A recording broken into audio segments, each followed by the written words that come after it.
I'm Smriti from the People Matters team. Today, we are here for a conversation that looks at how organizations can strengthen workforce trust, manage emerging risks, and rethink integrity in the context of evolving talent models, right from distributed teams to gig and cross border engagements. To explore this in depth, I'm joined by Piyush Peshwani today, who's the co founder and CEO of OnGrid, a platform that's helping organizations embed verifications and workforce intelligence into the way they scale and operate. Welcome, Piyush.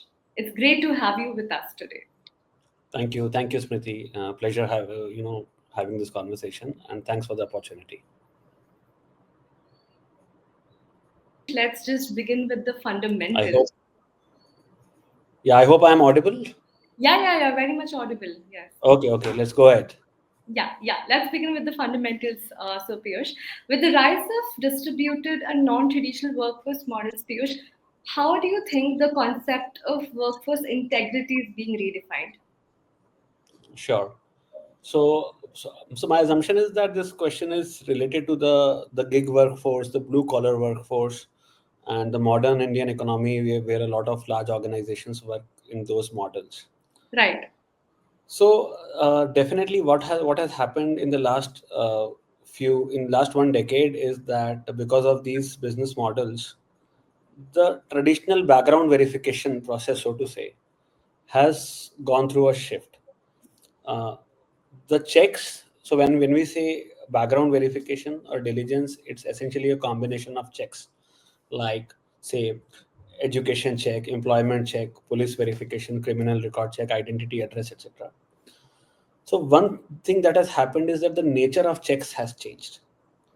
For Right. example, if a large organization wants to have a delivery partner, they are not necessarily interested in checking whether this person is a graduate or not.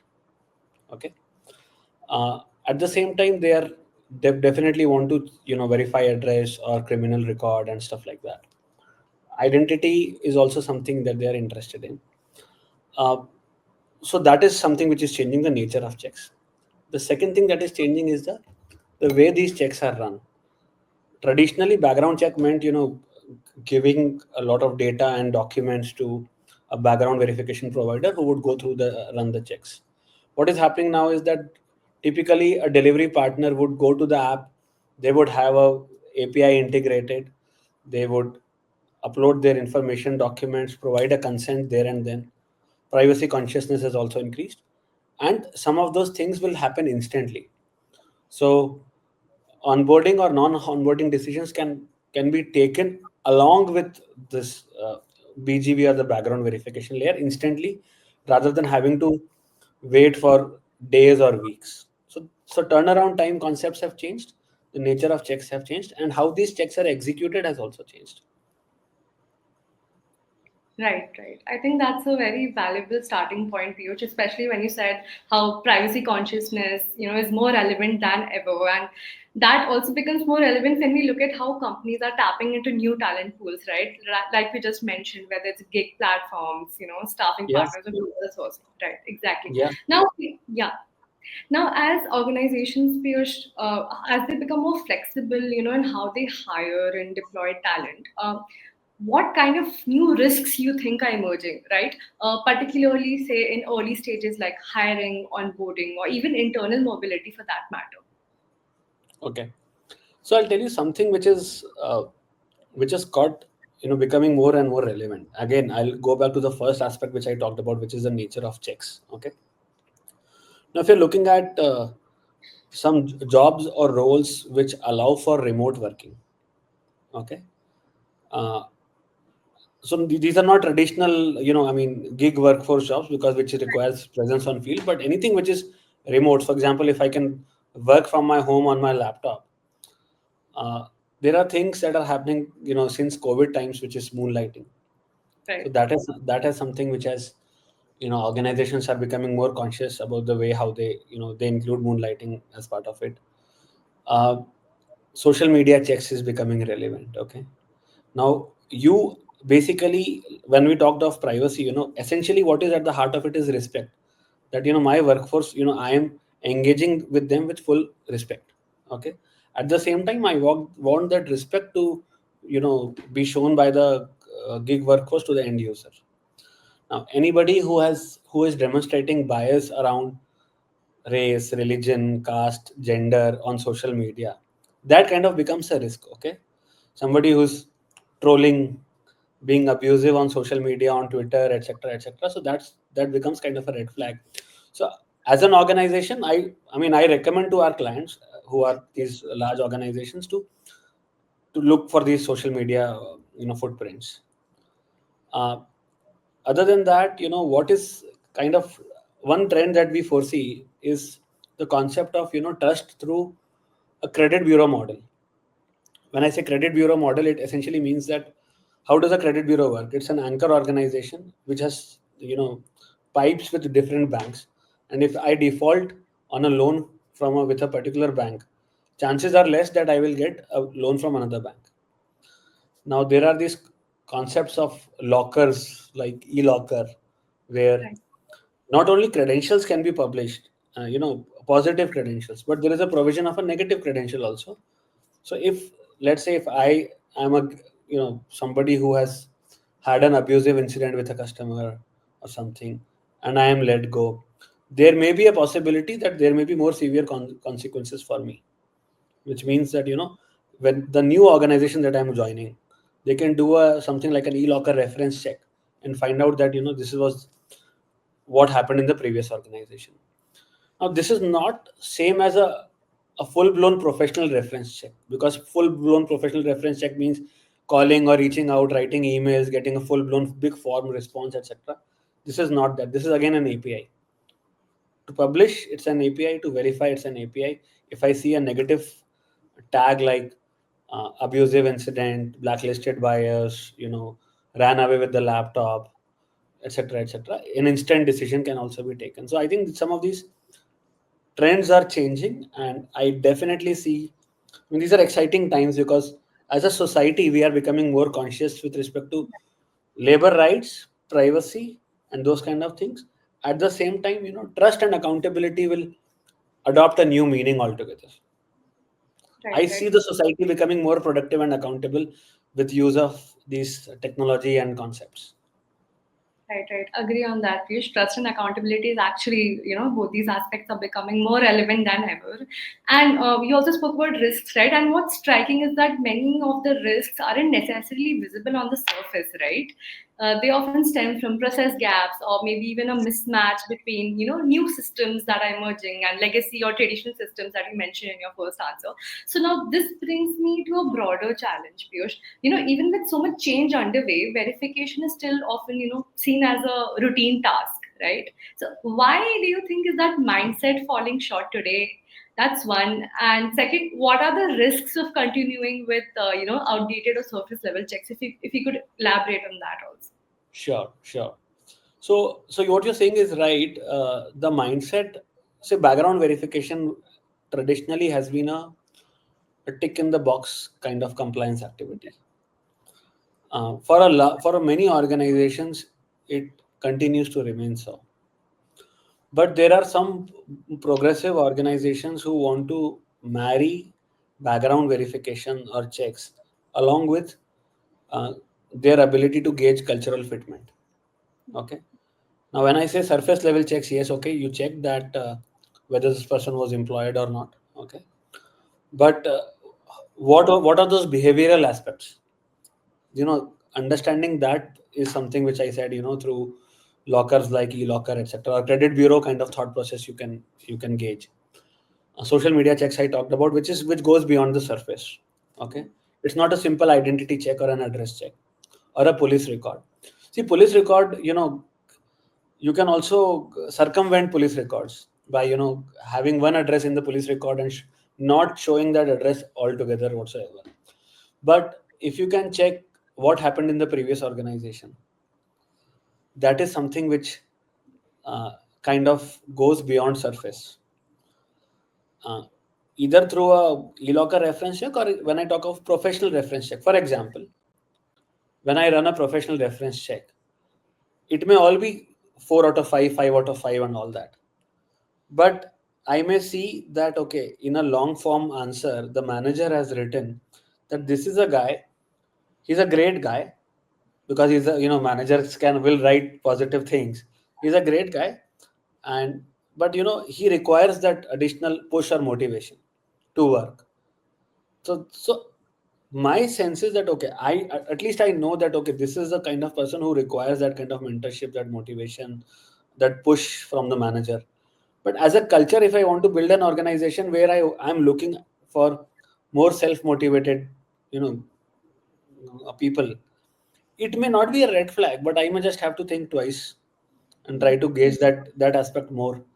So what you're trying to do is you're trying to marry professional reference checks with background checks to not only scratch the surface, but to actually look at one layer below and see whether this person is the right fit or not. But yes, things are changing because of new checks. Having said that, there will still be companies who are working for multinational organizations who want a background verification report, and that report should consist of some of these tick in the box kind of checks. But it's, things are changing for the better, I would say. And verifications and background checks are, like I said, they're adopting a new meaning. Right, right. No, that's super helpful, Piyush. I think that really highlights the gap as well, right? When you reduce verification to a checklist, it no longer serves as a meaningful control. But yes, things are actually evolving now. We're also seeing companies take a different approach, right? They're making trust a part of the infrastructure, not just an external check. As you just said, things are evolving. So things are evolving. So could you share how some organizations, particularly through OnGrid, are using verification and data intelligence to embed trust more strategically per se across the employee life cycle? Sure. So see, what is happening is, when I say background verification as a digital infrastructure, what it means is that, let's say if I'm an organization and I have an onboarding system, it could be, you can call it the ATS, you can call it the HRMS, but let's say I have an onboarding system. So one of the things that is happening is that uh, these things are getting integrated. The verification APIs are getting integrated into the onboarding system. So it essentially brings in more efficiency. It reduces manual errors, and you kind of feel that, okay, it's part of your onboarding process only. Not all things, but many things are kind of getting integrated in the onboarding journey. So that is something which more organizations are doing now.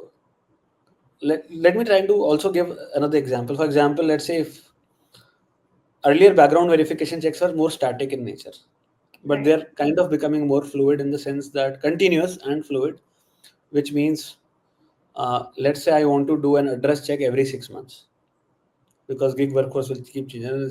Their person is living on a rented house. You want to do a criminal record check every 6 months, or you want to do a social media check every 6 months, or let's say for some categories, people who are handling food, or some categories of workforce, you are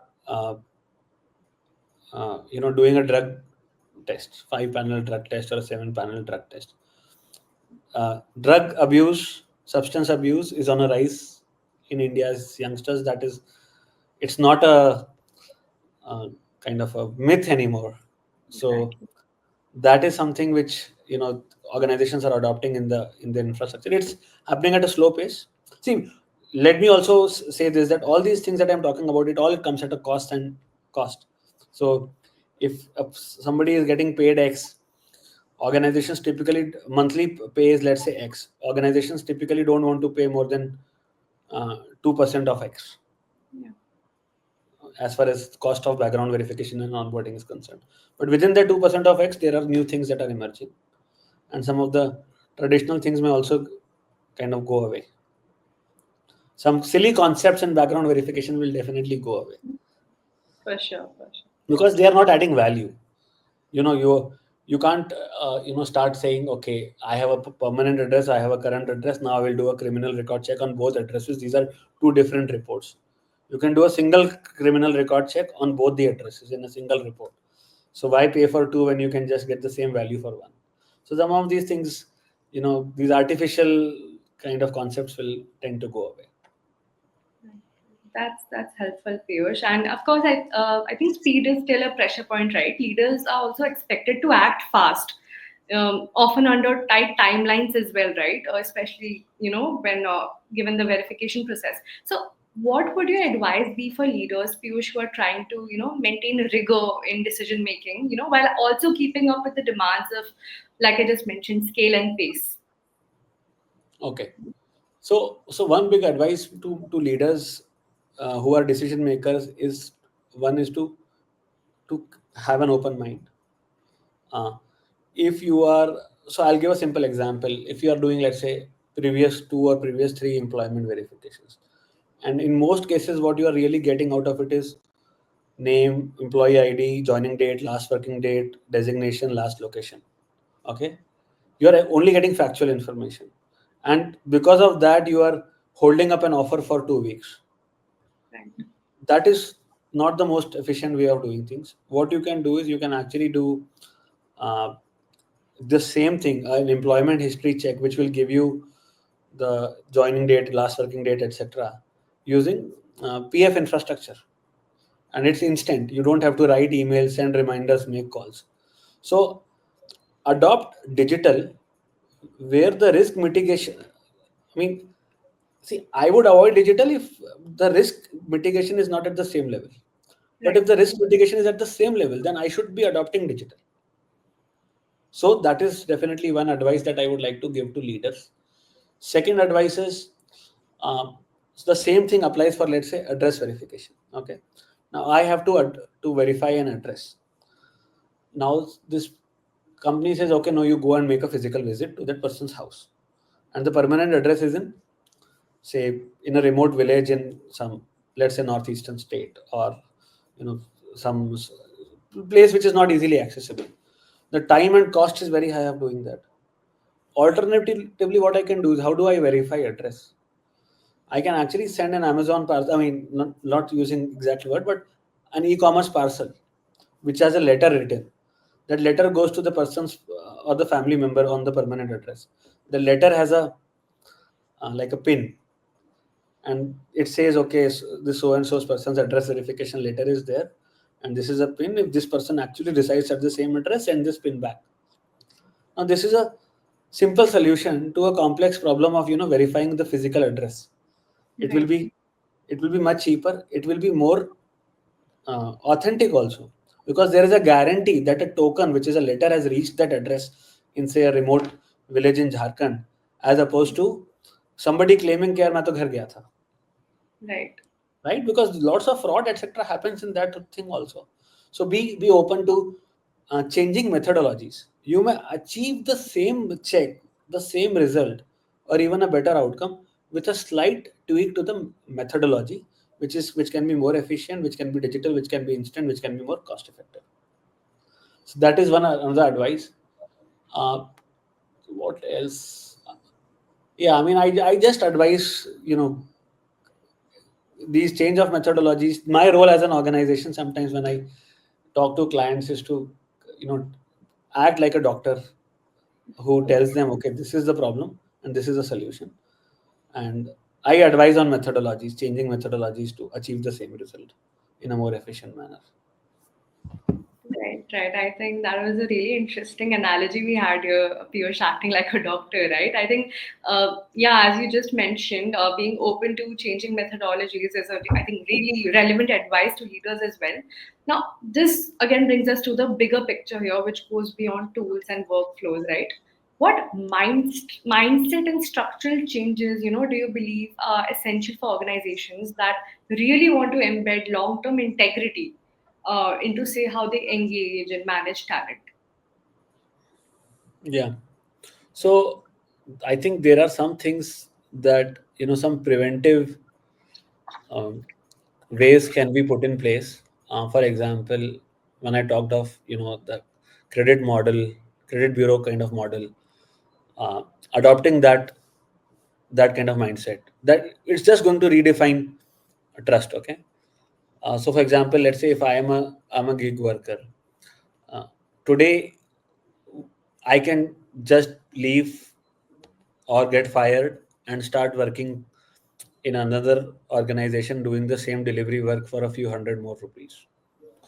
Or I can aspire to grow through the ranks and become a supervisor and then become a manager and so on and so forth.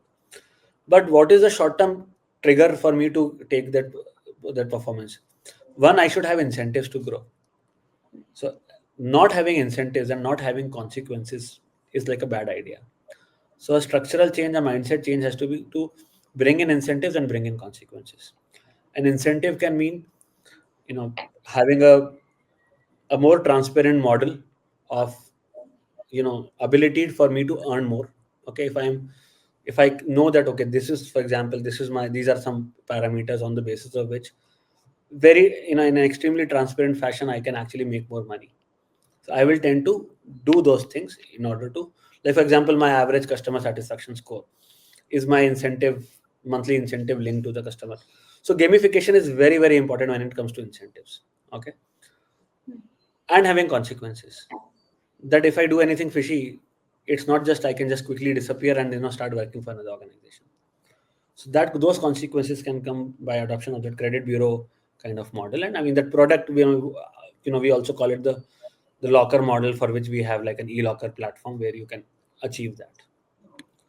So Right. I think those are the two uh, changes I would kind of I see happening going forward.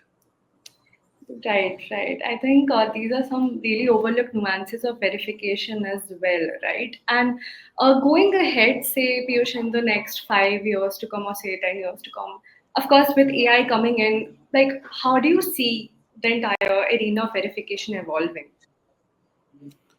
So what I see is that all the low risk things will get automated. Okay, like if I want to verify identity, if I want to do KYC, KYP means know your people, just like KYC is know your customer. Uh, Impersonation checks. Uh, Now, you definitely, it's very easy to kind of impersonate somebody with AI now. Right. Yeah, I mean, those tools are, there are companies who are offering, making those tools available for impersonation. right, So if there will be technology for impersonation, there will also be, we will offer technology for to kind of block those impersonation tactics. So, but some of those things will not remain high risk because with technology you can kind of automate some of those risks. What may require, I mean, I think most things, 80 to 90% things will get automated. Okay, right. like today already, DigiLocker is getting integrated. Yeah, You know, so with DigiLocker, you can you know verify some of those things like identity, address, some education records, CBSE mark sheets, and stuff like that. I see with that in the next 5 years, there will be more digital footprints that people will have, which will be baked into the verification process. So, and all that will not happen without consent. I mean, there will yeah, be, like I said, with DPDP Act and with increased privacy consciousness, everything will be consent driven with some specific principles in place. For example, consent is, let's say, principle number one. Purpose limitation will be principle number two. That whatever information is being asked for, which is getting processed, which is getting verified, it has to be used only for that specific purpose and nothing else. Okay. Right to forget will become a reality. That as an individual, I should be able to say either port my information to this platform or just remove my data from your system. So right to forget will become very, very important. And data minimization is something that is going to happen, which means, like, if I am a gig worker, okay, you capture my identity, you capture my address, my employment record, education record, whatever. But you don't need to capture my, for this particular job, you don't need to capture my religion. You don't need to capture some, my caste. So some of those unnecessary data points will go away, and data minimization will kind of become, and overall, you know data encryption, security, those kind of things, not sharing that data, etc., etc. I mean, we are not only talking about sensitive data fields. There are right. some less sensitive data fields, there are more sensitive data fields. I mean, encryption and security aspects will apply to all data fields. So Right.